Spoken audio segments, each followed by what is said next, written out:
Oke,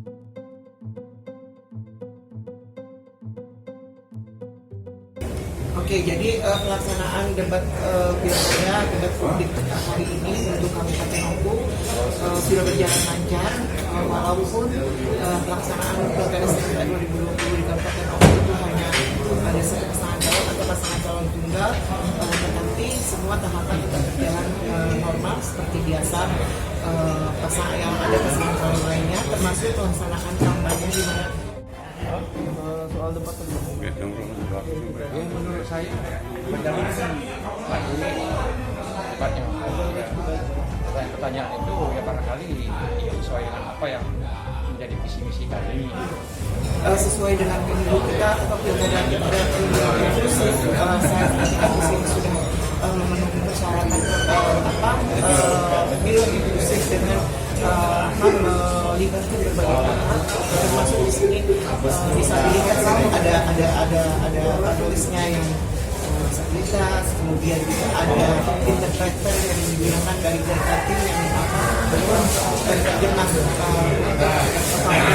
digunakan, kemudian juga materi-materinya sudah menyampaikan tentang kebijakan yang akan diterapkan oleh pasangan calon di dalam menangani COVID-19 di masa yang datang.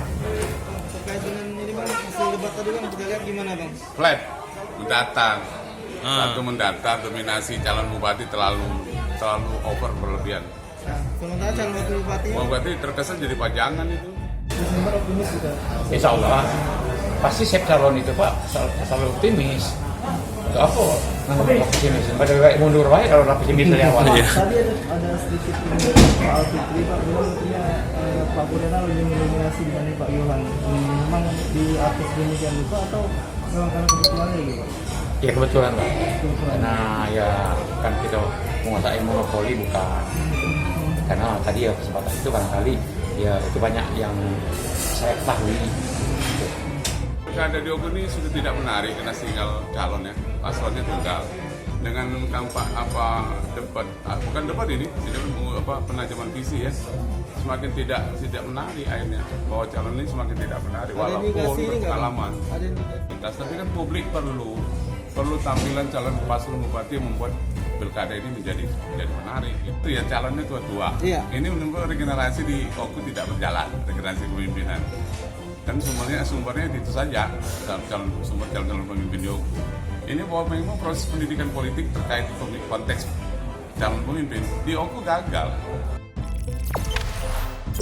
Jangan lupa subscribe, share, komen, dan like ya.